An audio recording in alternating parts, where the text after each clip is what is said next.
Your handstands are well impressive. You must have a really strong core. Not really. It doesn't really take that much core strength. It's more about the shoulders and stuff. Such a strong core.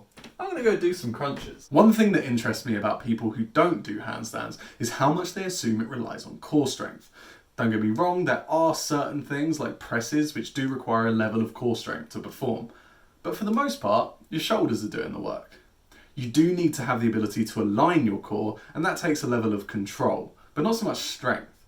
If you have a fairly good line, your core shouldn't have to be working that hard.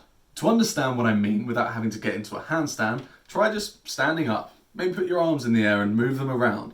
Maybe move your torso from side to side. This isn't going to be exceptionally challenging for your core unless you're like upsettingly weak.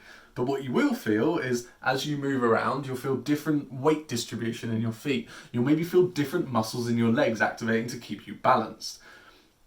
Flip this upside down, you've got a handstand. And it doesn't suddenly become way more challenging for your core just because you're upside down.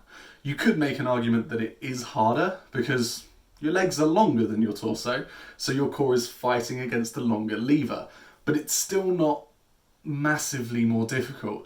And the reality is that after a long day of training your handstands, the next morning it's not going to be your core that's sore, it's going to be your shoulders, your traps and your forearms. Now don't get me wrong, standing on your hands is much, much harder than standing on your feet.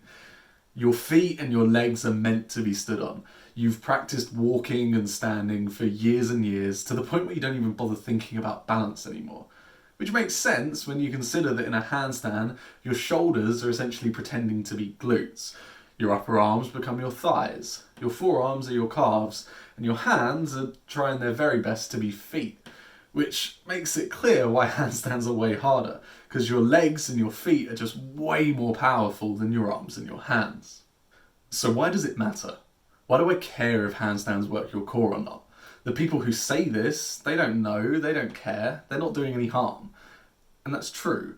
But say you're a beginner and you want to get into handstands and you just go into it assuming that this is true, you're going to end up working really, really hard to strengthen your core, and you're going to tense your abs really hard while you're upside down trying to find your balance. And the reality is that a lot of that is just going to be wasted time.